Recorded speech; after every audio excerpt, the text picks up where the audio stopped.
Jangan terpaku satu titik. Situasi mencekam terjadi di Kabupaten Yahukimo, Papua Pegunungan. Kelompok bersenjata yang disebut sebagai Kodap 16 Yahukimo melakukan aksi brutal dengan menembaki warga sipil dan kendaraan TNI yang melintas di wilayah DKI dan sekitarnya. Peristiwa ini terjadi sekitar pukul 7 malam, lewat 20 menit waktu setempat. Dua karyawan konter handphone bernama Firman berusia 31 tahun dan Fikri berusia 20 tahun tengah bekerja seperti biasa di sebuah ruko. Tiba-tiba mereka mendengar suara benturan keras di pintu besi. Firman sempat memeriksa keluar, namun situasi terlihat normal. Tanpa disangka, seorang pelaku muncul dari pojok ruangan sambil mengokang senjata laras panjang dan langsung melepaskan tembakan ke arah dalam konter.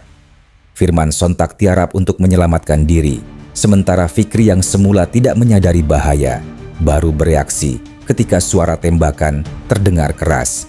Pelaku kemudian melarikan diri melalui bagian belakang kompleks ruko. Tak berhenti di situ. Kekerasan terhadap warga pendatang kembali terjadi di Yahukimo. Seorang pria bernama Jako, warga asal Sulawesi Selatan dari suku Selayar, menjadi korban penganiayaan oleh simpatisan kelompok kriminal bersenjata yang diduga bagian dari KKB Kodap 16 Yahukimo.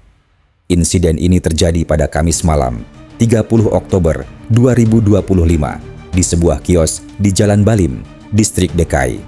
Korban mengalami luka serius akibat sabetan benda tajam dan segera dievakuasi ke Rumah Sakit Umum Daerah DKI untuk mendapat perawatan intensif.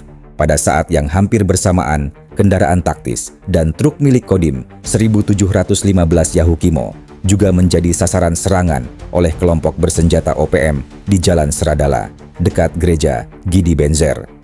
Aksi penembakan itu menimbulkan kepanikan di tengah warga karena terjadi di siang hari dan di kawasan padat penduduk. Juru bicara kelompok separatis, Sebi Sambom, bahkan mengklaim bahwa tindakan itu dilakukan sebagai bentuk perlawanan terhadap apa yang mereka sebut sebagai operasi intelijen TNI yang menyamar menjadi warga sipil. Dalam pernyataannya, ia menyebut sekitar 1 kompi pasukan Kodap Yahukimo di bawah pimpinan Elkius Kobak terlibat dalam serangan tersebut. Kami siap perang. 36 Kodap menyatakan perang terhadap aparat militer Indonesia demi kemerdekaan Papua Barat, ujar Sebi. Menanggapi hal ini, aparat gabungan TNI dan Polri langsung bergerak cepat. Pasukan elit gabungan dari Brimob, Infanteri Raider TNI, serta personel dari Polda Papua dan Satgas Damai Chartens dikerahkan untuk melakukan penyisiran dan patroli di wilayah sekitar.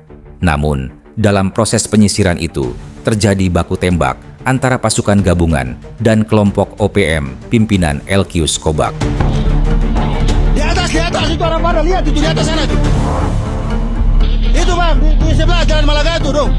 Sudah bunyi 3 kali. Pertempuran berlangsung cukup sengit, namun berkat keunggulan taktik dan penempatan penembak jitu Brimob serta pasukan Raider TNI, 1 kompi pasukan OPM akhirnya berhasil dipukul mundur ke arah pegunungan. Kepala Operasi Damai Chartens, Brigjen Polisi Dr. Faizal Ramadhani, menegaskan bahwa tindakan tegas aparat merupakan komitmen negara dalam menjaga keamanan dan melindungi masyarakat Papua dari ancaman kekerasan kelompok bersenjata. Kami tidak akan memberikan ruang sedikit pun bagi mereka yang mencoba mengganggu ketertiban dan rasa aman warga. Satgas akan terus meningkatkan patroli serta memperkuat kehadiran aparat di setiap titik rawan di Yahukimo, tegasnya. Hingga saat ini, situasi di DKI dan sekitarnya masih dijaga ketat oleh aparat gabungan. TNI dan Polri memastikan keamanan warga sipil menjadi prioritas utama di tengah ancaman kelompok bersenjata yang masih bersembunyi di wilayah pegunungan Yahukimo. Sementara itu, Beni Wenda yang mengaku sebagai Presiden Papua kembali menyerukan ajakan untuk memisahkan diri dari Negara Kesatuan Republik Indonesia. Berikut pernyataannya. Saya sebagai Presiden West Papua dan atas nama pemerintah sementara bersama Perdana Menteri Edison Waromi, kami menyampaikan imbauan umum kepada bangsa Papua, seluruh rakyat Papua yang ada di West Papua maupun ada di luar Papua, terutama mahasiswa dan mahasiswi yang ada di luar Papua bersiap-siap dan kembali ke Papua karena situasi Indonesia sangat buruk, dan kami siap-siap keluar dari bingkai NKRI karena kami dipaksa dimasukkan di dalam bingkai NKRI.